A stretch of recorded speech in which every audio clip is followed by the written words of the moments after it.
Bonjour, bienvenue dans une autre vidéo sur notre chaîne. Nous traduisons ici des témoignages de personnes ayant vécu des expériences de mort imminente. Aujourd'hui, nous allons connaître l'histoire de João Morais. Elle dit qu'elle est morte et s'est retrouvée en enfer, mais qu'elle a été sauvée par Dieu. Si vous n'êtes pas encore abonné à la chaîne, abonnez-vous maintenant.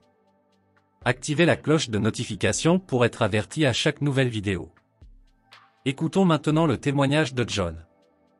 Aujourd'hui, c'est l'anniversaire de ma mère, et nous le célébrons avec elle, ma femme et moi. Ma mère a toujours montré une grande force. Mon père est décédé quand j'étais très jeune, et elle a beaucoup sacrifié pour la famille. J'aimerais beaucoup qu'elle habite chez nous, mais elle préfère sa vieille maison. Nous avons préparé un dîner merveilleux, et après avoir mangé, ma femme et moi sommes rentrés chez nous. C'est alors que j'ai commencé à avoir des difficultés à respirer, craignant que ma fin soit proche. Sans relâche, je demandais à ma femme d'appeler le numéro d'urgence. La panique s'est emparée de moi, et je désirais désespérément arriver à l'hôpital le plus vite possible. Ma conscience commençait à s'obscurcir, et je lui ai demandé, « Chérie, quand vont-ils arriver ?» Elle a rapidement saisi ma main, essayant de me rassurer. Pendant ce temps, dans un coin de la pièce, j'ai remarqué une silhouette sombre. Elle faisait des signes pour que je m'approche. Sa présence m'a terrifié, sans que je comprenne ce qu'elle voulait de moi. Il aurait pu s'agir d'un esprit malin, voire même de mon père décédé, qui avait été une figure sombre de son vivant. Les ambulanciers sont arrivés dans notre appartement et ont évalué ma condition. Ma tension artérielle et mes battements de cœur étaient dangereusement bas. Ils m'ont demandé si je pouvais me lever. Je me suis levé, mais je suis vite retombé. Les ambulanciers ont apporté une civière et m'ont transporté de mon immeuble à l'ambulance. Ma femme a rapidement pris mon téléphone portable et le chargeur, les mettant dans ma poche. Mon dernier souvenir est d'être à l'intérieur de l'ambulance, assailli par la peur. Je disais, non, je suis en train de mourir, en agrippant le bras d'un des ambulanciers et en implorant de l'aide. Puis, tout autour de moi est devenu sombre. Je pensais en moi-même, eh bien, je suis mort. Mon âme s'est détachée de mon corps, et je me suis retrouvé tombant à l'entrée de l'hôpital.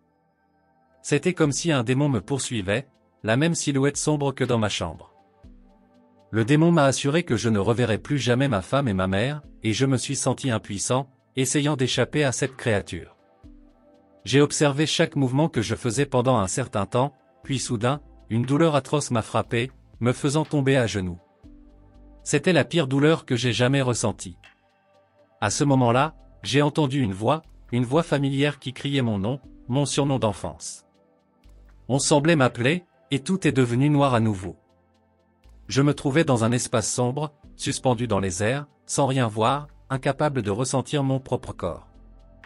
J'ai commencé à demander de l'aide, mais ma voix était si faible qu'on aurait dit que je m'entendais à peine.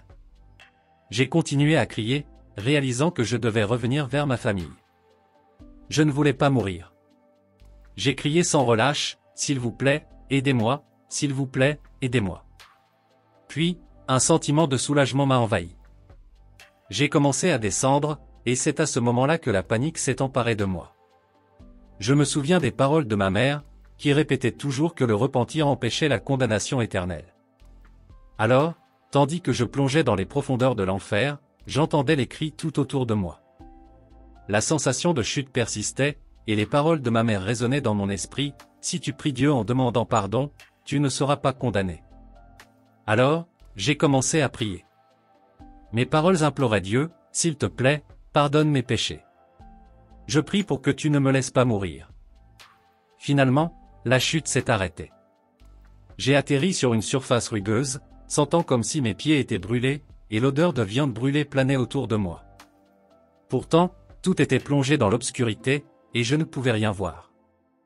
Alors, une voix s'est fait entendre, « Mon fils, ce n'est pas encore ton heure. Tu dois remonter. Lève-toi et sors d'ici. » J'ai commencé à escalader, mais les parois étaient humides. J'ai continué à glisser sur les pierres brûlantes, entendant des cris et des voix qui me tourmentaient. « Tu ne peux pas y arriver, gros. Tu n'es rien. Tu ne peux pas te sauver. » Ignorant ces paroles cruelles, j'ai persévéré dans ma montée, déterminé à atteindre le sommet. Finalement, j'ai réussi à saisir une main tendue vers moi. Une silhouette était là, mais son visage était obscurci par une lumière éblouissante qui l'entourait. Tout ce que je savais, c'est qu'une fois arrivé au sommet, j'ai trouvé de l'aide. Je crois que cette main appartenait à Jésus. Sa présence était puissante, et son toucher était chaleureux et réconfortant. J'ai réalisé que Dieu était avec moi, et un sentiment que tout irait bien s'est installé en moi. Bien que j'ai déjà douté de Dieu dans des moments difficiles de ma vie, je ressens maintenant sa présence de manière indéniable. Une voix a retenti, disant, « Mon fils, tu dois retourner. Ta famille t'attend. » Mais avant de me renvoyer, Dieu voulait me montrer quelque chose. Il m'a fait revivre des moments de mon passé. J'ai vu une scène où, en rentrant de l'école, je me suis battu avec quelqu'un. J'ai tout observé se dérouler comme si j'étais là, à côté, à observer. Dieu m'a interrogé sur ce que j'avais appris de cette expérience et si je changerais quelque chose que j'ai dit, si je pouvais revenir dans le temps. Je me suis profondément repenti de la situation, réalisant à quel point mes actions avaient été insensées et que se battre n'était pas la meilleure façon de résoudre un conflit. Ensuite, j'ai eu un aperçu de moi à 8 ans. Je me suis souvenu d'avoir pris plusieurs tranches de fromage du réfrigérateur, les avoir cachées sous le canapé et les avoir mangées toutes, puis avoir poussé les emballages vides sous le canapé, espérant que personne ne le remarquerait. Ces visions m'ont apporté des leçons précieuses. À chaque scène, j'ai absorbé des leçons cruciales que je savais devoir appliquer pour corriger de nombreux aspects de ma vie. Soudain, tout s'est arrêté, et je me suis retrouvé immergé dans un espace blanc et resplendissant. Peut-être que ce n'était pas une salle, j'étais simplement enveloppé de lumière. Et là se trouvait ma grand-mère, qui était partie il y a quelques années. Elle semblait rayonnante et m'a dit que mon heure n'était pas encore venue.